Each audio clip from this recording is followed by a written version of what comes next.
Welcome to Burlap Teachers. Enjoy the video. You start by getting power and a clean wireless environment.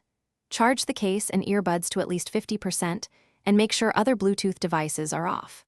Once done, open the Skullcandy Indy case to power them on. If they don't enter pairing mode automatically, press and hold the case button for about 3-5 seconds. You do this because the long press resets the earbuds radio and advertises them to phones, ensuring a fresh pairing session with no cached connections. Now you move to your phone or tablet and open Bluetooth settings. Enable scanning so the Indy shows up in the available devices list. Tap Skullcandy Indy to initiate pairing, and when prompted, accept the pairing request or enter a default PIN if shown, usually not required. Once paired, make sure audio routing is set to the Indy and test playback. This confirms the left and right earbuds synchronized, and that the phone created a stable headset and media audio link. Finish by checking stereo audio and microphone function.